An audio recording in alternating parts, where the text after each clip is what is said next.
ಅಂದ್ರೆ ಅವ್ರು ಇರುವಾಗ್ಲೇ ತಿಥಿ ಮಾಡೋದು ಪಿತೃಯಜ್ಞ ಆಗತ್ತಾ ಅಂತ ತುಂಬಾ ಬಾಲಿಶವಾದ ಪ್ರಶ್ನೆ. ಬಾಲಿಶ ಏನಲ್ಲ, ಅವ್ರು ಇರುವಾಗಲೇ ಶ್ರಾದ್ದ ಮಾಡಬೇಕು, ಅವ್ರು ಬದುಕಿರುವಾಗಲೇ ತರ್ಪಣ ಬಿಡಬೇಕು ಅನ್ನೋದು ಸತ್ಯ. ಯಾಕೆ? ಹಾಗಾಗಿ ನಾವೇ ನಮ್ಮ ಕೈಯಾರ ನಮ್ಮ ಹಿರಿಯರ ಸೇವೆಯನ್ನ ಮಾಡಬೇಕು. ಇದು ಬಹಳ ಮುಖ್ಯವಾಗಿರ್ತಕ್ಕಂಥ ವಿಚಾರ. ಪ್ರಾಕ್ಸಿ ಇಲ್ಲ, ಬಾಡಿಗೆಗೆ ಕೊಟ್ಟು ಮಾಡತಕ್ಕಂಥ ವಿಚಾರ ಇಲ್ಲ. ಆದರೆ ಯಾವ ಮಹಾತ್ಮರು, ಯಾವ ಸಜ್ಜನರು, ಯಾವ ಸಂತರು ಈ ರೀತಿ ಹೇಳಿದ್ದಾರೆ?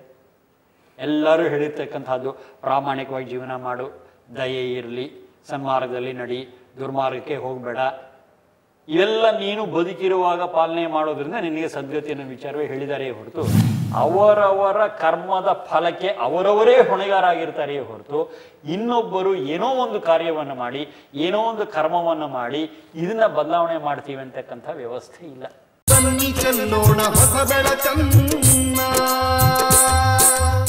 ಪಿತೃಯಜ್ಞ ಗೊತ್ತಿಲ್ಲ, ಇದು ಜ್ಞಾನವೋ ಅಜ್ಞಾನವೋ. ನಮ್ಮ ಸಾಮಾನ್ಯ ತಿಳುವಳಿಕೆ ಅಂದ್ರೆ ಮನೆಯಲ್ಲಿ ಯಾರು ಗತಿಸಿದ್ದಾರೆ ಅವ್ರಿಗೋಸ್ಕರ ಮಾಡುವಂಥದ್ದು. ಅತಿಥಿ ಅನ್ಬೋದು, ಶ್ರಾದ್ದ ಅನ್ಬೋದು, ಹಾಲು ತುಪ್ಪ ಬಿಡೋದು ಅನ್ಬೋದು, ಏನೋ ಅನ್ಬೋದು, ಅಷ್ಟೇ ತಾನೆ ಪಿತೃಯಜ್ಞದ ಅಷ್ಟೇನಾ ಅಥವಾ ಅದಕ್ಕೂ ಬೇರೆ? ಸಾಮಾನ್ಯವಾದಂತಹ ಕಲ್ಪನೆ. ವೇದಗಳ ವಿಚಾರ ನಾವು ನೋಡ್ತಾ ಹೋದರೆ ತುಂಬಾ ವೈಜ್ಞಾನಿಕವಾಗಿದೆ, ತರ್ಕಬದ್ಧವಾಗಿದೆ. ಹಾಗಾಗಿ ಈ ತರಹದ ಕೆಲವಾರು ವಿಚಾರಗಳು ಅದರೊಳಗೆ ಫಿಟ್ ಆಗೋದಿಲ್ಲ. ಪಿತೃಗಳು ಅಂತಂದರೆ ಸಾಮಾನ್ಯವಾಗಿ ನಮಗೆ ಈ ಗತಿಸಿ ಹೋದಂತಹ, ತೀರಿ ಹೋದಂತಹ ಯಾವ ತಂದೆ ತಾಯಿಗಳಿದ್ದಾರೆ, ಹಿರಿಯರಿದ್ದಾರೆ, ಇವ್ರನ್ನ ಪಿತೃಗಳು ಅಂತ ಗುರುತಿಸ್ಕೊಳ್ಳೋದು ಒಂದು ರೂಢಿಯಲ್ಲಿ ಬಂದಿರತಕ್ಕಂಥ ವಿಚಾರ. ಆದರೆ ಯಾರು ಬಾಲ್ಯಕಾಲದಲ್ಲಿ ನಮ್ಮನ್ನು ಸಾಕಿ ಸಲಹಿರ್ತಾರೆ, ತಂದೆ ತಾಯಿಗಳೇ ಆಗಬೇಕು ಅಂತಿಲ್ಲ, ಕೆಲವು ಸಂದರ್ಭದಲ್ಲಿ ಅವರು ಅತ್ತೆ ಮಾವ ಆಗಿರ್ಬೋದು, ಚಿಕ್ಕಪ್ಪ ಚಿಕ್ಕಮ್ಮ ಆಗಿರ್ಬೋದು, ಅಥವಾ ತಾತ ಅಜ್ಜಿ ಆಗಿರ್ಬೋದು, ಯಾರು ಆಗಿರ್ಬೋದು, ಯಾರ್ಯಾರು ಬಾಲ್ಯಕಾಲದಲ್ಲಿ ನಮ್ಮ ಪಾಲನೆ ಪೋಷಣೆ ಮಾಡಿರ್ತಾರೆ ಅಂತಹ ಎಲ್ಲರೂ ಕೂಡ ಪಿತೃಗಳು ಅಂತಕ್ಕಂಥ ಚೌಕಟ್ಟಿಗೆ ಬರ್ತಾರೆ. ಮೊದಲನೇದು.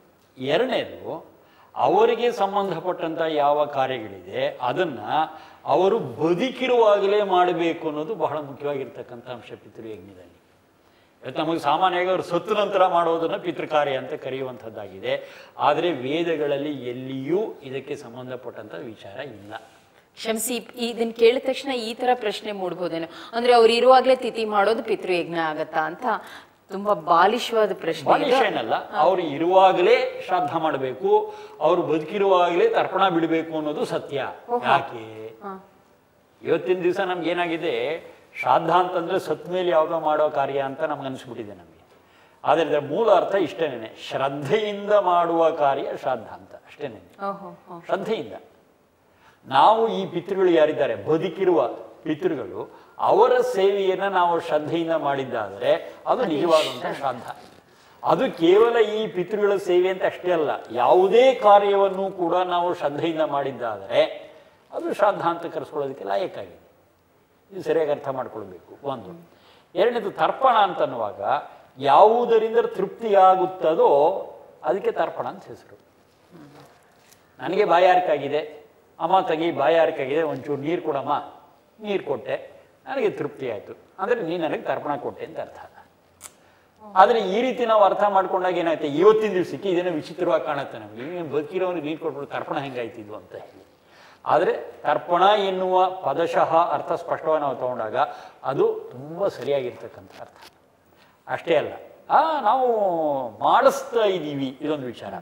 ನಾವೆಲ್ಲ ಇದ್ದೀವಿ, ತಂದೆ ತಾಯಿ ಎಲ್ಲ ಇದ್ದಾರೆ, ನಾವು ಅವ್ರ ಸೇವೆ ಮಾಡೋಕ್ಕಾಗಲ್ಲ, ಅದಕ್ಕೆ ನಾವು ತಿಂಗಳಿಗೆ ಇಷ್ಟು ಅಂತ ಹಣ ಕೊಟ್ಟು ಅದಕ್ಕೆ ಕೆಲಸವನ್ನು ಇಟ್ಟು ಅವ್ರ ಸೇವೆ ಮಾಡಿಸ್ತಾ ಇದ್ದೀವಿ. ಆ ಕೆಲಸ ಮಾಡೋರು ಯಾತಕ್ಕೆ ಮಾಡ್ತಾರೆ? ಹಣ ಮಾಡ್ತಾರೆ ಅಷ್ಟೇ. ಆದರೆ ಇವರಿಂದ ನಮಗೆ ಬಾಲ್ಯಕಾಲದಲ್ಲಿ ಪಾಲನೆ ಪೋಷಣೆ ಸಿಕ್ಕಿದೆ, ಪ್ರೀತಿ ಸಿಕ್ಕಿದೆ, ಹಾಗೆ ಅದಕ್ಕೆ ಪ್ರತಿಯಾಗಿ ನಾವು ಇವರ ಸೇವೆಯನ್ನು ಮಾಡಬೇಕು ಅಂತಕ್ಕಂಥ ಭಾವನೆಯಲ್ಲಿ ಎಲ್ಲಿರುತ್ತೆ? ಆ ಭಾವನೆ ಇರೋದು ನಮ್ಮಲ್ಲಿ. ಹಾಗಾಗಿ ನಾವೇ ನಮ್ಮ ಕೈಯಾರ ನಮ್ಮ ಹಿರಿಯರ ಸೇವೆಯನ್ನು ಮಾಡಬೇಕು. ಇದು ಬಹಳ ಮುಖ್ಯವಾಗಿರ್ತಕ್ಕಂಥ ವಿಚಾರ. ಪ್ರಾಕ್ಸಿ ಇಲ್ಲ, ಬಾಡಿಗೆಗೆ ಕೊಟ್ಟು ಮಾಡತಕ್ಕಂಥ ವಿಚಾರ ಇಲ್ಲ, ನಾವೇ ಮಾಡಬೇಕಂತ ವಿಚಾರ ಇದೆ. ಇವತ್ತಿನ ನಮ್ಮ ಜೀವನ ಶೈಲಿಯೊಳಗೆ ಇದು ಸ್ವಲ್ಪ ಅಸಾಧ್ಯ ಅಂತಕ್ಕಂಥ ರೀತಿಯಲ್ಲಿ ಅನ್ನಿಸಬಹುದು. ಆದರೂ ಇದನ್ನು ಸಾಧನೆ ಮಾಡಿದಾಗ ಮಾತ್ರ ನಾವು ಆ ಪಿತೃಯಜ್ಞವನ್ನು ಸರಿಯಾಗಿ ಮಾಡಿದಾಗತ್ತೆ. ಒಂದು ವೇಳೆ ನಾವು ಇದನ್ನು ಮಾಡೋದರಲ್ಲಿ ಸೋತಿವಿ ಅಂತ ಆದರೆ ನಾವು ನಮ್ಮ ಮಕ್ಕಳಿಗೆ ಕೆಟ್ಟ ಆದರ್ಶನ ತೋರಿಸ್ತಾ ಇರ್ತೀವಿ. ಅಂದ್ರೆ ಇದನ್ನ ಮಾಡದೆ ಸತ್ತ ಮೇಲೆ ಅದ್ಭುತವಾಗಿ ಶ್ರದ್ಧೆಯಿಂದ ಶ್ರಾದ್ದ ಮಾಡಿದ್ರೆ ಅದೇನು ಪ್ರಯೋಜನ ಇಲ್ಲ. ಇನ್ನೊಂದು ದೃಷ್ಟಿಕೋನದಲ್ಲಿ ನೋಡೋಣ. ಒಂದು ವೇಳೆ ಸತ್ತ ನಂತರ ಮಾಡತಕ್ಕಂಥ ಯಾವ ಕಾರ್ಯಗಳಿದೆ ಅದರಿಂದ ನಮಗೆ ಸದ್ಗತಿ ಆಗುತ್ತೆ, ಅದೇ ತಾನೇ ಉದ್ದೇಶ. ನಮಗೆ ಸದ್ಗತಿ ಆಗುತ್ತೆ ಅನ್ನುವಂಥ ವಿಚಾರ ನಿಜ ಅಂತ ತಾತ್ಕಾಲಿಕವಾಗಿ ಅನ್ಕೊಳ್ಳೋಣ. ಹಾಗೆ ಅನ್ಕೊಂಡಿದ್ರೆ ಜ್ಞಾನಿಗಳು, ಅನೇಕ ಮಹಾತ್ಮರು ಇವರೆಲ್ಲ ಏನು ಹೇಳಬೇಕಾಗಿತ್ತು? ಅಯ್ಯ, ನೀನು ಜೀವನ ಹೇಗೆ ಬೇಕಾದ್ರೂ ಮಾಡ್ಕೋ, ಹಿಂಗೇನು ಬೇಕು, ಸದ್ಗತಿ ತಾನೆ. ನೀನು ಸತ್ತ ಮೇಲೆ ನಾವು ಎಲ್ಲ ಅಪರ ಕರ್ಮಗಳನ್ನು ಕೂಡ ಸತ್ತ ನಂತರ ಮಾಡಬೇಕಾದ ಕಾರ್ಯಗಳನ್ನು ಝಾಮ್ ಝೂಮ್ ಅಂತ ಮಾಡಿಬಿಡ್ತೀವಿ, ನೀನು ಸದ್ಗತಿ ಆಗುತ್ತೆ ಅಂತ ಹೇಳಬೇಕಾಗಿತ್ತು. ಆದರೆ ಯಾವ ಮಹಾತ್ಮರು, ಯಾವ ಸಜ್ಜನರು, ಯಾವ ಸಂತರು ಈ ರೀತಿ ಹೇಳಿದ್ದಾರೆ? ಎಲ್ಲರೂ ಹೇಳಿರ್ತಕ್ಕಂಥದ್ದು ಪ್ರಾಮಾಣಿಕವಾಗಿ ಜೀವನ ಮಾಡು, ದಯೆ ಇರಲಿ, ಸನ್ಮಾರ್ಗದಲ್ಲಿ ನಡಿ, ದುರ್ಮಾರ್ಗಕ್ಕೆ ಹೋಗಬೇಡ, ಇವೆಲ್ಲ ನೀನು ಬದುಕಿರುವಾಗ ಪಾಲನೆ ಮಾಡೋದ್ರಿಂದ ನಿನಗೆ ಸದ್ಗತಿ ಅನ್ನೋ ವಿಚಾರವೇ ಹೇಳಿದ್ದಾರೆ ಹೊರತು ಹೇಗೂ ಇರು ನಂತರ ನಿನಗೆ ಸದ್ಗತಿ ನಾವು ಕೊಡಿಸ್ಬಿಡ್ತೀವಿ ಅನ್ನೋ ವಿಚಾರ ಎಲ್ಲೂ ಹೇಳಿಲ್ಲ. DVG ಕಗ್ಗ ತುಂಬಾ ಜ್ಞಾಪಕಕ್ಕೆ ಬರ್ತಾ ಇದೆ. ಅದರಲ್ಲಿ ಒಂದು ಮೇಲ್ ಹೋದವ್ರು ಇದುವರೆಗೂ ಯಾರು ವರದಿ ಮಾಡಿಲ್ವಂತೆ, ಅಲ್ಲೆಲ್ಲ ಕ್ಷೇಮವಾಗಿದೆ, ನೀವು ಎಲ್ಲ ಅಚ್ಚುಕಟ್ಟಾಗಿ ಮಾಡಿರೋದ್ರಿಂದ ನಾನಿಲ್ಲಿ ಸದ್ಗತಿ ಬಂದು ಆರಾಮಾಗಿದ್ದೀನಿ ಅಂತ ಯಾರು ಇವರೆಗೂ ವರದಿ ಮಾಡಿಲ್ವಂತೆ. ವರದಿ ಆಯ್ತು, ಇವತ್ತಿನ ಭಾಷೆಯಲ್ಲಿ ಯಾರು SMS ಕಳಿಸಿಲ್ಲ. ಸದ್ಗತಿ ಅನ್ನೋ ವಿಚಾರವನ್ನು ಮಧ್ಯೆ ಹೇಳಿದೆ ನಾನು. ಸದ್ಗತಿ ಹೇಗಾಗುತ್ತೆ ಆತ್ಮನಿಗೆ ಅನ್ನುವಂಥ ವಿಚಾರ ಬಂದಾಗ ಪ್ರತಿಯೊಬ್ಬರು ತಾವು ಯಾವ ಕಾರ್ಯಗಳನ್ನು ಮಾಡಿರ್ತಾರೋ ಅದಕ್ಕೆ ಅನುಗುಣವಾದ ಫಲವನ್ನು ಪಡಿತಾರೆ. ತಾವು ಏನು ಒಳ್ಳೆಯ ಕಾರ್ಯಗಳನ್ನು ಮಾಡಿರ್ತಾರೋ ಅದಕ್ಕೆ ತಕ್ಕಂತಹ ಫಲವನ್ನು ಪಡಿತಾರೆ. ಸತ್ಕಾರ್ಯ ಮಾಡಿದ್ರು ಸತ್ಫಲ, ದುಷ್ಕಾರ್ಯ ಮಾಡಿದ್ರು ದುಷ್ಫಲ. ನಮ್ಮ ಕಾರ್ಯದ ಫಲವನ್ನ ಇನ್ನೊಬ್ಬರು ತಿರ್ಚೋದಕ್ಕೆ, ಬದಲಾವಣೆ ಮಾಡೋದಕ್ಕೆ ಅವಕಾಶ ಇಲ್ಲ. ಅವರವ್ರದೇ ಹೊಣೆಗಾರಿಕೆ. ನ ಕಿಲ್ಬಿಷಮತ್ರ ನಾಧಾರೋ ಅಸ್ತಿ ನ ಯನ್ಮಿತ್ರೈಹಿ ಸಮಮಮಾನಯೇತಿ ಅನೂನಂ ಪಾತ್ರಂ ನಿಹಿತಂ ನ ಏತದ್ ಪಕ್ತಾರಂ ಪಕ್ವಃ ಪುನರಾವಿಶಾತಿ. ವೇದ ಮಂತ್ರ ಇದು ಬಹಳ ಸ್ಪಷ್ಟವಾಗಿ ಹೇಳುತ್ತೆ ಇದೆ. ಅಯ್ಯ, ನೀನು ಮಾಡ್ತಾ ಇರ್ತಕ್ಕಂಥ ಯಾವ ಕೆಲಸ ಇದೆ, ಯೋಚನೆ ಇರಬಹುದು, ಮಾತಿರಬಹುದು, ವ್ಯವಹಾರ ಇರಬಹುದು, ಈ ಪ್ರತಿಯೊಂದು ಕೆಲಸವೂ ಕೂಡ ಒಂದು ಅಡಿಗೆಯನ್ನು ತಯಾರು ಮಾಡ್ತಿದೆ ಅಂತ ಇಟ್ಕೋ. ಸ್ವಾಮಿ, ಪಾತ್ರೆ ಎಲ್ಲಿದೆ? ನಿನ್ನೊಳಗೆ ಇದೆ. ಎಲ್ಲೋ ಇದ್ದರೆ ಮಿಸ್ ಆಗಿಬಿಡಬಹುದು, ಆದರೆ ನನ್ನೊಳಗೆ ಪಾತ್ರೆ ಇದೆ.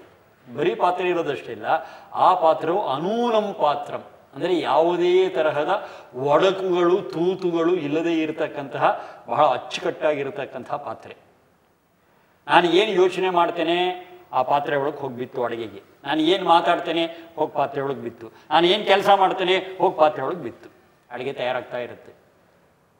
ನನ್ನ ಒಂದೊಂದು ಮಾತು, ಒಂದೊಂದು ಚಿಂತನೆ, ಒಂದೊಂದು ವ್ಯವಹಾರ ಅಡುಗೆಗೆ ಬೇಕಾದಂತಹ ಮೂಲ ವಸ್ತುವಾಗಿ ಕೆಲಸ ಮಾಡುತ್ತೆ.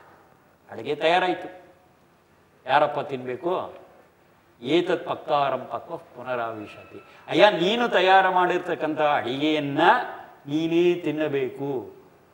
ಒಂದು ವೇಳೆ ನೀನು ತಿನ್ನಲ್ಲ, ಯಾಕೋ ಅಡುಗೆ ಚೆನ್ನಾಗಾಗಿಲ್ಲ ಅಂತಂದ್ರೂ ಕೂಡ ಅದು ಬಿಡೋದಿಲ್ಲ. ನಿನ್ನನ್ನು ಹುಡುಕಿಕೊಂಡು ಬಂದು ನೀನು ತಿನ್ನೋವರೆಗೂ ಬಿಡೋದಿಲ್ಲ. ಇದು ವ್ಯವಸ್ಥೆ. ಈ ವ್ಯವಸ್ಥೆಯಲ್ಲಿ ಅವರವರ ಕರ್ಮದ ಫಲಕ್ಕೆ ಅವರವರೇ ಹೊಣೆಗಾರಾಗಿರ್ತಾರೆ ಹೊರತು ಇನ್ನೊಬ್ಬರು ಏನೋ ಒಂದು ಕಾರ್ಯವನ್ನು ಮಾಡಿ, ಏನೋ ಒಂದು ಕರ್ಮವನ್ನು ಮಾಡಿ ಇದನ್ನ ಬದಲಾವಣೆ ಮಾಡ್ತೀವಿ ಅಂತಕ್ಕಂಥ ವ್ಯವಸ್ಥೆ ಇಲ್ಲ. ಹಾಗಾದ್ರೆ ಈ ಕಾರ್ಯ ಮಾಡೋದು, ಶ್ರಾದ್ದ ಮಾಡೋದು, ಹಾಲು ತುಪ್ಪ, ಇದೆಲ್ಲ ಯಾರು ತಂದದ್ದು ಅಥವಾ ಯಾವಾಗ ಬಂದದ್ದು? ಸರಳವಾಗಿ ಉತ್ತರ ಹೇಳಬೇಕು ಅಂತಂದರೆ, ಈ ವೈಜ್ಞಾನಿಕ ವ್ಯವಸ್ಥೆ ಏನಿದೆ ಇದರ ಅರಿವು ಇಲ್ಲದೆ ಇರುವಾಗ ಹುಟ್ಕೊಂಡಿರ್ತಕ್ಕಂಥ ಪದ್ಧತಿ. ಇದನ್ನು ನಾವು ಆಲೋಚನೆ ಮಾಡಿ ಅದಕ್ಕೆ ತಕ್ಕಂತಹ ಪರಿಹಾರೋಪಾಯವನ್ನು ನಾವು ಮಾಡಬೇಕಾಗಿದೆ. ಬದುಕಿರುವಾಗ ನಾವು ತಂದೆ ತಾಯಿಗಳಿಗೆ ಸೇವೆ ಮಾಡ್ತಕ್ಕಂಥದ್ದು, ಅವರ ತೃಪ್ತಿಯನ್ನು ಸಾಧನೆ ಮಾಡ್ತಕ್ಕಂಥದ್ದು ಸಾಧುವಾಗಿದೆಯೇ ಹೊರತು ನಂತರದಲ್ಲಿ ಮಾಡುವಂಥ ವಿಚಾರ ಇಲ್ಲ. ಏಕೆ ಅಂತಂದರೆ ನಂತರದಲ್ಲಿ ಏನು ಅವರಿಗೆ ಸದ್ಗತಿ ಆಗಬೇಕು, ಆ ಸದ್ಗತಿಗೆ ಅವರು ಮಾಡಿರ್ತಕ್ಕಂಥ ಕರ್ಮಗಳ ಕಾರಣವಾಗುತ್ತೆ ಹೊರತು ನಮ್ಮ ಕರ್ಮ ಕಾರಣ ಆಗೋದಿಲ್ಲ. ನಮ್ಮ ಕರ್ಮ ಯಾವುದಕ್ಕೆ ಕಾರಣ ಆಗುತ್ತೆ? ನಮ್ಮ ಸದ್ಗತಿಗೆ ಕಾರಣ ಆಗುತ್ತೆ ಅಷ್ಟೇ. ನಮ್ಮ ಕರ್ಮ ಇನ್ನೊಬ್ಬರ ಸದ್ಗತಿಗೆ ಕಾರಣ ಆಗೋದಿಲ್ಲ. ಈ ಸೂಕ್ಷ್ಮನ ನಾವು ಅರ್ಥ ಮಾಡಿಕೊಂಡಾಗ, ಅಂದರೆ ಕರ್ಮ ಮತ್ತು ಕರ್ಮಫಲ, ಯಾರು ಕರ್ಮವನ್ನು ಮಾಡಿದ್ದಾರೆ ಅವರೇ ಕರ್ಮಫಲವನ್ನು ಭೋಗಿಸಬೇಕು ಅಂತಕ್ಕಂಥ ವ್ಯವಸ್ಥೆ ಏನಿದೆ ಇದನ್ನು ನಾವು ಅರ್ಥ ಮಾಡಿಕೊಂಡಾಗ ಸರಿ ಹೋಗುತ್ತೆ. ಈ ಹಿನ್ನೆಲೆಯಲ್ಲಿ ಪಿತೃಯಜ್ಞ ಅಂತಕ್ಕಂಥ ವಿಚಾರ ಇದೆ. ಹಾಗಾಗಿ ನಮ್ಮ ಮನೆಗಳಲ್ಲಿ ಯಾರು ಹಿರಿಯರಿದ್ದಾರೆ ಆ ಹಿರಿಯರ ಸೇವೆಯನ್ನು ನಾವು ನಮ್ಮ ಕೈಯಾರ ಮಾಡಿದಾಗ ಅದು ನಿಜವಾದಂಥ ಪಿತೃಯಜ್ಞ ಅಂತ ಆಗುತ್ತೆ. ಅಂದರೆ ಈ ಹಿನ್ನೆಲೆಯಲ್ಲಿ ಒಂದು ವೃದ್ಧಾಶ್ರಮ ಅಂತಾಗಲಿ, ನಾವು ಅಯ್ಯೋ ಈ ಮುದಿಗೊಡ್ಡು ಇದನ್ನು ಯಾರು ಸಾಕ್ತಾರೆ ಅಂತ ತೊಗೊಂಡು ಹೋಗಲ್ಲಿ ಹಾಕ್ತಕ್ಕಂಥದ್ದಾಗಲಿ ಮಾಡುವಂಥ ವಿಚಾರ ಇಲ್ಲ. ಮತ್ತು ಇಲ್ಲಿ ಇನ್ನೊಂದು ಅಂಶ, ಇನ್ನೊಂದು ದೃಷ್ಟಿಕೋನದಲ್ಲಿ ಹೇಳೋದಾದರೆ ಪಿತೃ ಋಣ ಅಂತ ಇನ್ನೊಂದು ಪದವನ್ನು ನಾವು ಬಳಸ್ತೇವೆ. ಪಿತೃಋಣ ಅಂದರೆ ನಾವು ಬಾಲ್ಯಕಾಲದಲ್ಲಿರುವಾಗ ನಮ್ಮ ಮಲಮೂತ್ರಗಳನ್ನು ಬಾಚಿ ನಮಗೆ ರಕ್ಷಣೆಯನ್ನು ಕೊಟ್ಟು, ಕಾಲಕ್ಕೆ ಆಹಾರ ಕೊಟ್ಟು, ವಸತಿ ಕೊಟ್ಟು, ಪ್ರೀತಿಯನ್ನು ಕೊಟ್ಟು ಎಲ್ಲ ಮಾಡಿದ್ದಾರಲ್ಲ. ಯಾರೋ ಒಬ್ಬರು, ತಂದೆ ತಾಯಿನೇ ಆಗಬೇಕು ಅಂತಿಲ್ಲ, ಯಾರೊಬ್ಬರು ಮಾಡಿದ್ದಾರಲ್ಲ. ಅದನ್ನೆಲ್ಲ ಪಡ್ಕೊಂಡು ನಾವು ಇವತ್ತಿನ ದಿವಸ ಈ ಸ್ಥಿತಿಗೆ ಬಂದಿದ್ದೇವೆಲ್ಲ. ನಾವು ಇದಕ್ಕೆ ಪ್ರತಿಯಾಗಿ ಏನು ಮಾಡಿದ್ದೇವೆ ನಾವು ಕೇಳ್ಕೊಳ್ಬೇಕಾದ ಪ್ರಶ್ನೆ. ಇದಕ್ಕೆ ಪ್ರತಿಯಾಗಿ ಏನು ಮಾಡಿದ್ದೇವೆ ಅಂತಂದರೆ ಅವರಿಗೆ ಅಗತ್ಯ ಇರತಕ್ಕಂಥ ಸೇವೆಯನ್ನು ನಾವು ಮಾಡತಕ್ಕಂಥದ್ರಿಂದ ನಾವು ಇದನ್ನು ಒಂದು ಸ್ವಲ್ಪ ಈ ಪಿತೃ ಋಣ ಅಂತ ಏನಿದೆ ಆ ಪಿತೃಋಣವನ್ನು ನಾವು ಕಳ್ಕೊಳ್ಳೋದಕ್ಕೆ ಸಾಧ್ಯ ಆಗುತ್ತೆ. ಪಿತೃ ಅನ್ನೋದರ ಶಬ್ದ ಬಂದಿದ್ದೇನೆ ತಂದೆ ಅಂತ ಅಷ್ಟೇ ಅರ್ಥ ಅಲ್ಲ, ಪಾಲಕ ಅಂತ ಅರ್ಥ. ಯಾರು ಪಾಲಿಸಿದ್ದಾರೋ ಅಂಥ ತಂದೆ ಇರಬಹುದು, ತಾಯಿ ಇರಬಹುದು, ಎಲ್ಲರೂ ಕೂಡ ಈ ಪಿತೃ ಅನ್ನೋ ಶಬ್ದದಲ್ಲಿ ಬರ್ತಾರೆ. ಏನೋ ತಂದೆ ವಿಚಾರ ಏನೋ ಹೇಳ್ತಾ ಇದೆ, ಮಾತೃ ಅನ್ನೋ ವಿಚಾರ ಬರಲಿಲ್ಲ ಇಲ್ಲಿ ಅಂತ ಹೇಳಿ ಏನು ಚಿಂತೆ ಮಾಡಬೇಕಾದ್ದಿಲ್ಲ. ನಾವು ಆ ಋಣದ ಭಾರದಿಂದ ನಮ್ಮನ್ನು ನಾವು ಕಾಪಾಡಿಕೊಂಡು ಹಾಗೂ ಆಗುತ್ತೆ. ಮತ್ತು ನಮ್ಮ ಮಕ್ಕಳಿಗೂ ಕೂಡ ನಾವು ಒಂದು ಉತ್ತಮವಾದಂಥ ಆದರ್ಶ ಹಾಕಿಕೊಟ್ಟ ಹಾಗಾಗುತ್ತೆ. ನಾಳೆ ನಮಗೂ ಕೂಡ ಈ ವೃದ್ಧಾಪ್ಯ ಅಂತಕ್ಕಂತಹದ್ದು ಬರುತ್ತೆ. ಆರೋಗ್ಯವಾಗಿ ಚೆನ್ನಾಗಿರಬೇಕು ಅನ್ನೋದು ಸತ್ಯ. ಅಕಸ್ಮಾತ್ ಯಾವುದೋ ಒಂದು ಸಂದರ್ಭದಲ್ಲಿ ನಮಗೆ ಒಂದು ಸಹಾಯ ಬೇಕು, ಒಂದು ನೆರವು ಬೇಕು ಅಂತಂದರೆ ನಮ್ಮ ಮಕ್ಕಳು ನಾವು ಕೇಳದೆಯೇ ನಮ್ಮನ್ನು ನೋಡ್ಕೊಳ್ತಕ್ಕಂಥ ಸಾಧ್ಯತೆ ಹೆಚ್ಚಿರುತ್ತೆ. ಏಕೆಂತಂದರೆ ನಾವು ಆ ಕಾರ್ಯವನ್ನು ಮಾಡಿರ್ತೇವೆ. ಆದರೆ ನಮ್ಮ ಮಕ್ಕಳು ನಮ್ಮನ್ನು ನೋಡ್ಕೊಳ್ಳಿ ಅನ್ನೋ ನಿರೀಕ್ಷೆಯಿಂದ ನಾವು ಈ ಪಿತೃಯಜ್ಞ ಮಾಡ್ತಕ್ಕಂಥದ್ದಲ್ಲ. ನಮ್ಮ ಕರ್ತವ್ಯ ಇದೆ ಅಂತ ಹೇಳಿ ನಾವು ಮಾಡ್ತಾ ಇರ್ತಕ್ಕಂಥದ್ದಿದೆ. ನಾಳೆ ಇದು ಕೂಡ ಸಿಕ್ಕುವ ಸಾಧ್ಯತೆ ಇರುತ್ತೆ. ಅಲ್ಲ, ಇವಾಗ ಹಾಗಿದ್ರೆ ಈಗ ವೇದಗಳ ದೃಷ್ಟಿಕೋನ ಅಂತ ನೋಡಿದಾಗ ಈಗ ಮನೆಯಲ್ಲೊಂದು ಸಾವು, ಆನಂತರದ 13 ಅಥವಾ 15 ದಿನಗಳ ಕರ್ಮ, ಇವೆಲ್ಲ ಇಲ್ಲವೇ ಇಲ್ವಾ? ವೇದಗಳಲ್ಲಂತೂ ಖಂಡಿತ ಇಲ್ಲ. ಯಾಕೆಂತಂದ್ರೆ ಆಗಲೇ ನಾ ಹೇಳಿದಾಗೆ ಸದ್ಗತಿಗೆ ಅವರವರ ಕರ್ಮ ಕಾರಣ. ಅವರವರ ಕರ್ಮ ಕಾರಣ ಆದ್ಮೇಲೆ ಬೇರೆಯವರು ಏನು ಮಾಡೋದಕ್ಕಾಗುವುದಿಲ್ಲ. ಹಾಗಾದ್ರೆ ಮನೆಯೊಳಗೆ ಒಂದು ಸಾವಾದಾಗ ನಮ್ಮ ಜವಾಬ್ದಾರಿ ಅನ್ನುವಂಥ ವಿಚಾರ ಬಂದಾಗ ಅಲ್ಲಿ ಒಂದು ಹೆಣ ಬಿದ್ದಿದೆ, ಅಂದರೆ ಜೀವ ಚೇತನ ಆಚೆಗೆ ಹೋಗಿರ್ತಕ್ಕಂಥ ಒಂದು ಮೃತ ಶರೀರ ಬಿದ್ದಿದೆ. ಅದನ್ನು ಹಾಗೆ ಬಿಟ್ಟರೆ ಕೊಳೆಯುತ್ತೆ, ರೋಗ ರುಜಿನಗಳು ಬರುತ್ತೆ. ಹಾಗಾಗಿ ಅದನ್ನು ರೋಗ ರುಜಿನಗಳು ಬಾರದೇ ಇರತಕ್ಕಂಥ ರೀತಿಯಲ್ಲಿ ಮತ್ತು ಪಂಚಭೂತಗಳಿಗೆ ಸೇರಿಸ್ತಕ್ಕಂಥದ್ದು ಒಂದು ಕರ್ತವ್ಯ ಇದೆ. ಅದನ್ನು ಅಂತ್ಯೇಷ್ಟಿ ಅಥವಾ ಶವ ಸಂಸ್ಕಾರ ಅಂತಕ್ಕಂಥ ರೀತಿಯಲ್ಲಿ, ವಾಯು ಮಾಲಿನ್ಯ ಆಗದೇ ಇರತಕ್ಕಂಥ ರೀತಿಯಲ್ಲಿ ತುಪ್ಪ ಮತ್ತು ಗಿಡಮೂಲಿಕೆಗಳನ್ನು ಹಾಕಿ ಸುಡ್ತಕ್ಕಂಥ ಒಂದು ವಿಧಾನ ಇದೆ. ಅದರ ಬಗ್ಗೆ ಹಿಂದಿನ ಸಂಚಿಕೆಯೊಳಗೆ ಅಂತ್ಯೇಷ್ಟಿ ಅನ್ನೋದರಲ್ಲಿ ಒಂದಷ್ಟೆಲ್ಲ ವಿಚಾರ ಹೇಳಾಗಿದೆ. ಅದು ಅಲ್ಲಿಗೆ ಆ ಶವಕ್ಕೆ ಸಂಬಂಧಪಟ್ಟಂತೆ ನಮ್ಮ ಕರ್ತವ್ಯ ಮುಗಿಯಿತು. ಆ ಶವ ಎಲ್ಲಿತ್ತೋ ಅಲ್ಲಿ ವಾಯುಶುದ್ಧಿಗೋಸ್ಕರವಾಗಿ ದ್ರವ್ಯಯಜ್ಞ ಹೋದ ಸಂಚಿಕೆಯೊಳಗೆ ನಾನು ಹೇಳಿದ್ದೆ. ಆ ಥರದ ಒಂದು ದ್ರವ್ಯಯಜ್ಞವನ್ನು ನಾವು ಮಾಡಿದಾಗ ಆ ಶವ ಇದ್ದಂಥ ಜಾಗದ ವಾಯುಶುದ್ಧಿ ಕೂಡ ಆಗುತ್ತೆ. ಅಲ್ಲಿಗೆ ಒಂದು ಭಾಗ ಮುಗೀತು. ಇನ್ನು ಎರಡನೇ ಭಾಗದಲ್ಲಿ ನಮ್ಮ ಪಾತ್ರ ಏನೂ ಇಲ್ಲ. ಅಂದರೆ ಆ ಆತ್ಮನಿಗೆ ಸಂಬಂಧಪಟ್ಟಂತೆ, ಈ ಶರೀರನ ಬಿಟ್ಟು ಹೋದಂಥ ಆತ್ಮನಿಗೆ ಸಂಬಂಧಪಟ್ಟಂತೆ ನಮ್ಮ ಯಾವ ಕರ್ತವ್ಯವೂ ಇಲ್ಲ. ಅದು ತನ್ನ ಸದ್ಗತಿಯನ್ನು ತಾನು ಶರೀರದಲ್ಲಿದ್ದಾಗ, ತಾನು ಬದುಕಿದ್ದಾಗ ಏನೇನು ಕರ್ಮಗಳು ಮಾಡ್ತೋ ಅದಕ್ಕೆ ಅನುಗುಣವಾಗಿ ಪಡಿತಾ ಹೋಗುತ್ತೆ. ಇಲ್ಲಿ ಯಾವುದೇ ತರಹದ ಒಂದು ರೆಕಮೆಂಡೇಷನ್ ಆಗಲಿ ಅಥವಾ ಯಾರದೇ ಒಂದರ ವಶೀಲಿ ಆಗಲಿ ಅಥವಾ ಯಾವುದೇ ಒಂದು ಲಂಚ ಋಷೋತ್ತುಗಳಾಗಲಿ ಯಾವುದು ಕೂಡ ನಡೀತಕ್ಕಂಥದ್ದಿಲ್ಲ. ಇದು ಭಗವಂತನ ಬಹಳ ಅಚ್ಚುಕಟ್ಟಾಗಿರ್ತಕ್ಕಂಥ ನ್ಯಾಯ ವ್ಯವಸ್ಥೆ. ಕರ್ಮ ಫಲ ಸಿದ್ಧಾಂತ ಅಂತ ಬೇಕಿದ್ರೆ ಒಂದು ಪದ ದೊಡ್ಡದಾಗಿ ಬಳಸ್ಬಹುದು. ನಾನು ಮಾಡಿದ್ದುನೋ ಮಹಾರಾಯ, ನೀಗೇನು ಮಾಡಿದೆ ಅದು ನೀವು ಸಿಗುತ್ತಪ್ಪ, ಅಷ್ಟೇ ಸರಳವಾಗಿ ಹೇಳಬೇಕು ಅಂತ. ಮನೇಲೊಂದು ಸಾವು ಸಂಭವಿಸಿದೆ, ಆಯಿತು, ಶವ ಸಂಸ್ಕಾರ ಎಲ್ಲ ಆಗಿದೆ. ಮನೆ ಶುದ್ಧಿ ಅಂತ ನೀವು ಹೇಳಿದ್ರಿ, ಅದು ಹೇಗೆ? ಮನೆ ಶುದ್ಧಿ ಅಂತೂ ನೀರು ಹಾಕಿ ಕ್ಲೀನ್ ಮಾಡೋದಂತೂ ಒಂದಾಯ್ತು. ಅದು ವಾಯು ಶುದ್ಧಿಗೋಸ್ಕರವಾಗಿ ಶವ ಸಂಸ್ಕಾರ ಮುಗಿಸಿ ಬಂದ ಮೇಲೆ ಮನೆ ಒಳಗೆ ಒಂದು ಹವನ ಅಥವಾ ಒಂದು ಹೋಮ ಮಾಡತಕ್ಕಂಥದ್ದಿದೆ. ಅದರಿಂದ ವಾಯುಶುದ್ಧಿ ಆಗುತ್ತೆ. ಹೋಮ ಹವನ ಇಂಥ ಸಮಯದಲ್ಲಿ ಅಂದರೆ ಈಗ ನಾವೆಲ್ಲ ಸೂತ್ಕ ಇರುತ್ತೆ, ಯಾರು ಮನೇಲಿ ಸಾವು ಸಂಭವ, ಆ ಟೈಮ್ನಲ್ಲಿ ಹೋಮ ಎಲ್ಲ ಅದು ಹೇಗೆ ಸಾಧ್ಯ? ಈ ಸೂತ್ಕ ಅನ್ನೋದನ್ನು ನಾವು ಸರಿಯಾಗಿ ಅರ್ಥ ಮಾಡ್ಕೋಬೇಕು. ಒಂದು ಭೌತಿಕವಾಗಿರ್ತಕ್ಕಂಥ ಸೂತಕ, ಇನ್ನೊಂದು ಮಾನಸಿಕವಾಗಿರ್ತಕ್ಕಂಥ ಸೂತಕ, ಎರಡು ಬಿಡಿಸ್ಕೋಬೇಕು. ಭೌತಿಕವಾಗಿರ್ತಕ್ಕಂಥ ಸೂತಕ ಅಂತಂದರೆ ಕೊಳೆಯುವಂತಹ ಶವ ಯಾವತ್ತಿನವರೆಗೂ ನಮ್ಮ ಪರಿಸರದಲ್ಲಿರುತ್ತೆ ಅಲ್ಲಿವರೆಗೂ ಭೌತಿಕವಾದಂಥ ಸೂತಕ ಇರುತ್ತೆ. ನಮಗೂ ಶವಕ್ಕೂ ಸಂಬಂಧ ಇದೆಯೋ ಇಲ್ಲವೋ ಅನ್ನೋ ಪ್ರಶ್ನೆಯಲ್ಲಿ ಬರೋದಿಲ್ಲ. ಅಲ್ಲಿ ನಮ್ಮ ಪಕ್ಕದ ಮನೆಯೊಳಗೆ ಒಂದು ಶವ ಬಿದ್ದಿದೆ ಅಂತ ಇಟ್ಕೊಂಡ, ಅಥವಾ ನಮ್ಮ ಮನೆ ಮುಂದೆ ಒಂದು ಕತ್ತೆ ಸತ್ತು ಬಿದ್ದಿದೆ ಅಂತ ಇಟ್ಕೊಂಡ, ಕೊಳಿತಕ್ಕಂಥ ಪದಾರ್ಥ ಅದು ನಮಗೆ ಸೂತಕ ಇದೆ ಅಂತ. ಭೌತಿಕವಾಗಿರ್ತಕ್ಕಂಥ ಸೂತಕ ಇದೆ. ಯಾವತ್ತಿನವರೆಗೂ ಕೊಳೆಯುವಂಥ ಪದಾರ್ಥ ವೈಜ್ಞಾನಿಕವಾದ ರೀತಿಯಲ್ಲಿ ಮತ್ತೆ ಪಂಚಭೂತಗಳಿಗೆ ಹೋಗಿ ಸೇರೋದಿಲ್ಲ, ಅಲ್ಲಿವರೆಗೂ ನಮಗೆ ಸೂತಕ ಇರುತ್ತೆ. ಭೌತಿಕ ಇದಾಯ್ತಲ್ಲ. ಇನ್ನು ಮಾನಸಿಕ ಅಂತಂದರೆ ನಮಗೆ ಆ ಸಾವಿನ ಕಾರಣದಿಂದಾಗಿ ಮನಸ್ಸಿನೊಳಗೆ ಏನೋ ಒಂದು ಕಿಚಿಪಿಚಿ ನಡೀತಾ ಇರುತ್ತೆ, ಏನೋ ಒಂದು ಕೊರತೆ ನೋಡ್ತಾ ಇರ್ತೀವಿ. ಅಯ್ಯೋ ನಮಗೆ ಬೇಕಾದ ಪ್ರೀತಿ ಪಾತ್ರ ಯಾರೋ ಹೋಗ್ಬಿಟ್ರಲ್ಲಪ್ಪ ಅಂತಕ್ಕಂಥ ಒಂದು ಮನಸ್ಸು ಮುದುರತಕ್ಕಂಥ ಸನ್ನಿವೇಶ ಇರುತ್ತೆ. ಇದು ಮಾನಸಿಕವಾಗಿರ್ತಕ್ಕಂಥ ಸೂತಕ. ಇದು ಒಂದು ವೇಳೆ ನಮಗೆ ಸುಳ್ಳು ಸುದ್ದಿ ಬಂತಿದೆ ಅಂತ ಇಟ್ಕೋಣ, ಯಾರೊಬ್ಬರು ತೀರಿ ಹೋಗ್ಬಿಟ್ರು ಅಂತ. ನಿಜವಾಗ್ಲೂ ಅವರೇನು ತೀರಿಲ್ಲ, ಅವರು ಬದುಕಿದ್ದಾರೆ. ಆದರೆ ನಮಗೆ ವಿಚಾರ ಬಂದಾಗ ನಮ್ಮ ಮನಸ್ಸಿನಲ್ಲಿ ಎಲ್ಲ ತಳಮಳಗಳು ಪ್ರಾರಂಭ ಆಗುತ್ತೆ. ಆವಾಗ ನಮಗೆ ಅವ್ರು ಬದುಕಿದ್ರು ಕೂಡ ಮಾನಸಿಕವಾಗಿ ಸೂತಕ ಬಂತು ಅಂತ ಅರ್ಥ. ಈ ಎರಡನ್ನು ನಾವು ಸರಿಯಾಗಿ ಬಿಡಿಸ್ಕೋಬೇಕು. ನಾವು ಭೌತಿಕವಾಗಿರ್ತಕ್ಕಂತಹ ಸೂತಕ ಒಂದು ಸಲ ಶವವನ್ನು ತೊಗೊಂಡು ಹೋಗಿ ನಾವು ಶವ ಸಂಸ್ಕಾರ ಮಾಡಿ ಬಂದ ಮೇಲೆ ಮುಗೀತು.